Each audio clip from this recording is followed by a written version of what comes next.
இதய வரிகள். இன்றைய தலைப்பு: அவன் இரவு வேளை பார்த்தான், அவள் இரவெல்லாம் காத்திருந்தாள். அவன் வீட்டுக்கு வரும்போது அவள் தூங்கிக் கொண்டிருப்பாள். அவள் விழித்திருக்கும் போது அவன் வேலைக்கு போயிருப்பான். இருவரும் ஒரே வீட்டில்தான் வாழ்ந்தார்கள். ஆனால் ஒருவருக்கொருவர் நேரம் கிடைக்கவே இல்லை. கார்த்திக்கும் லதாவும் திருமணமாகி 5 வருடங்கள் ஆகின்றன.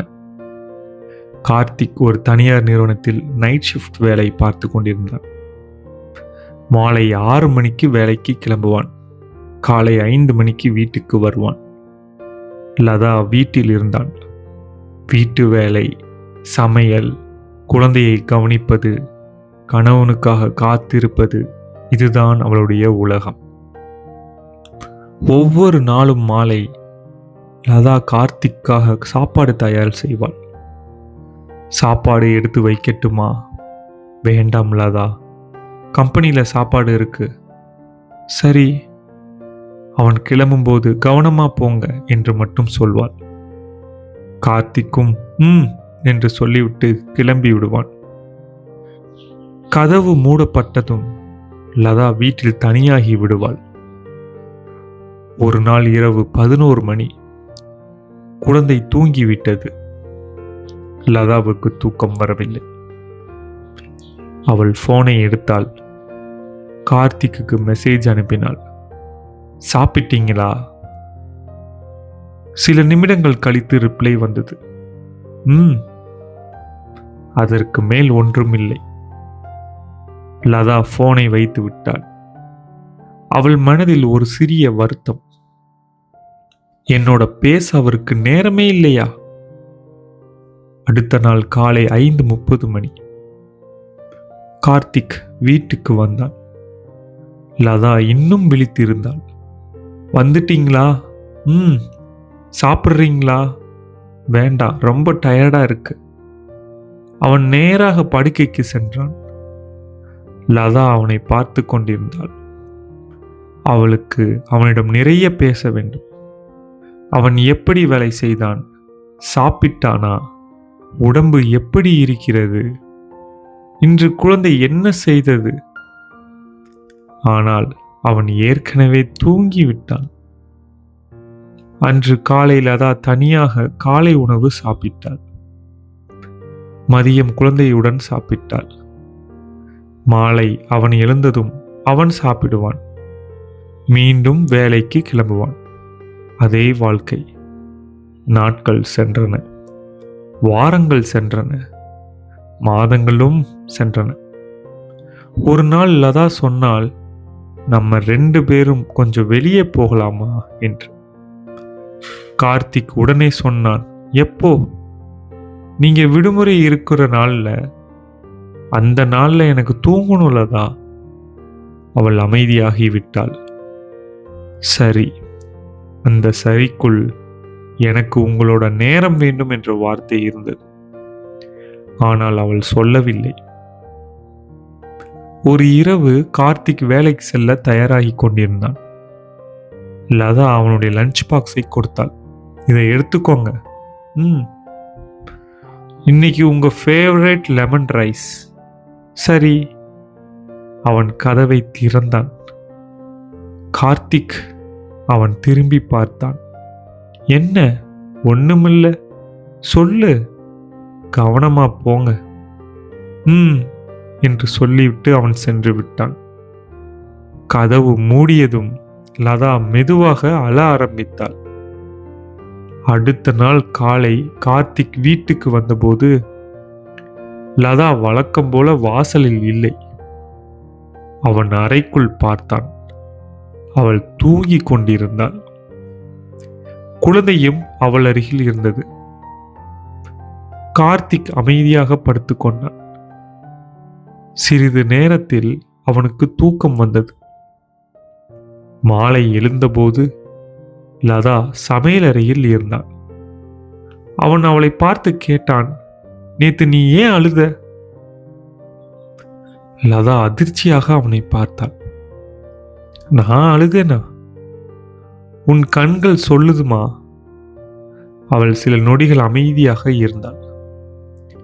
பிறகு மெதுவாக சொன்னாள், எனக்கு உங்க மேல கோபம் இல்லை. அப்போ எனக்கு உங்க மேல நிறைய அன்பு இருக்கு. அதனால்தான் கொஞ்சம் வருத்தம்.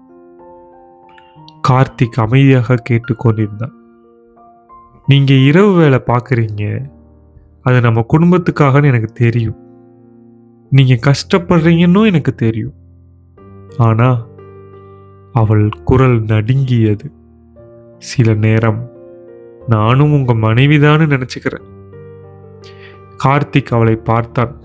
என்ன சொல்ற? நீங்க வீட்டுக்கு வரும்போது நான் தூங்காம காத்திருக்கேன். நீங்க வந்ததும் பேசணும்னு நினைக்கிறேன். ஆனா நீங்க டயர்ட்ல, நீங்க தூங்கும்போது நான் விழிச்சிருக்கேன். நான் தூங்கும்போது நீங்க வேலைக்கு போயிடுறீங்க. ஒரே வீட்டில் இருக்கோம். ஆனா தினமும் உங்களை நான் ரொம்ப மிஸ் பண்ற மாதிரி இருக்கு. கார்த்திக்கின் கண்களில் கண்ணீர் வந்தது. அவன் அவள் அருகில் சென்று உட்கார்ந்தான். லதா, நான் இதுவரைக்கும் உனக்கு என்ன கொடுக்கிறேன்னு மட்டும் நினைச்சேன். சம்பளம், வீடு, செலவு, குழந்தைகளுக்கான பணம். ஆனா நான் உனக்கு கொடுக்காத ஒன்றை நினைக்கவே இல்லை. என்ன? என்னோட நேரம். லதா அமைதியாக அவனை பார்த்தாள். அன்று முதல் கார்த்திக் ஒரு சிறிய மாற்றம் செய்தான். வேலைக்கு செல்லும் முன் தினமும் குறைந்தது 15 நிமிடம் லதாவுடன் பேச ஆரம்பித்தான். அவன் வேலை முடித்து வீட்டுக்கு வந்ததும் தூங்குவதற்கு முன் அவள் அருகில் உட்கார்ந்து இன்னைக்கு என்ன நடந்தது என்று கேட்பான். முதலில் லதாவுக்கு நம்பிக்கையே வரவில்லை. ஒரு நாள் அவள் சிரித்தபடி கேட்டாள், இன்னைக்கு ஏன் இவ்வளவு நேரம் பேசுறீங்க? கார்த்திக் சிரித்தான். என் மனைவியோட தானே பேசுறேன், அதுக்கு அப்பாயின்மெண்ட் வேணுமா? லதா சிரித்தாள். ஒரு ஞாயிற்றுக்கிழமை. கார்த்திக்கு விடுமுறை. காலை அவன் குழந்தையை அழைத்து கொண்டு வெளியே சென்றான். லதா சமையல் அறையில் இருந்தான். அவன் திரும்பி வந்து, லதா நீயும் தயாராகு. எங்கே? வெளியே போலாம். எதுக்கு?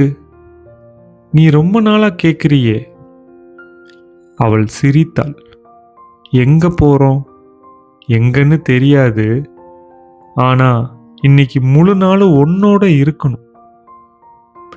லதாவின் கண்களில் கண்ணீர். இந்த முறை அது வருத்தத்தின் கண்ணீர் இல்லை, சந்தோஷத்தின் கண்ணீர். நைட் ஷிஃப்ட் வேலை செய்யும் கணவன் அவன் குடும்பத்திற்காக இரவில் விழித்திருக்கிறான். வீட்டில் இருக்கும் மனைவி அவனுக்காக பகலில் ஓடிக்கொண்டிருக்கிறாள். இருவரும் கஷ்டப்படுகிறார்கள். ஆனால் சில நேரங்களில் ஒருவருடைய கஷ்டத்தை மற்றவர்கள் பார்க்காமல் போய்விடுகிறார்கள். கணவன் சம்பாதிக்கும் பணத்தை மட்டும் பார்க்காதீர்கள், அவன் இழக்கும் தூக்கத்தையும் பாருங்கள். மனைவி செய்யும் வீட்டு வேலைகளில் மட்டும் பார்க்காதீர்கள், அவள் தனியாக கழிக்கும் நேரத்தையும் புரிந்து கொள்ளுங்கள். திருமணத்தில் நான் உனக்காக எவ்வளவு செய்கிறேன் என்பதை காட்டிலும் நீ எப்படி இருக்கிறாய் என்பது கேட்பதுதான் பெரிய அன்பு. ஏனென்றால் ஒரே வீட்டில் வாழ்வது மட்டும் திருமணம் அல்ல, ஒருவருடைய வாழ்க்கையில் மற்றொருவர் இருப்பதை உணர வைப்பதுதான் திருமணம். இதய வரிகள். நன்றி.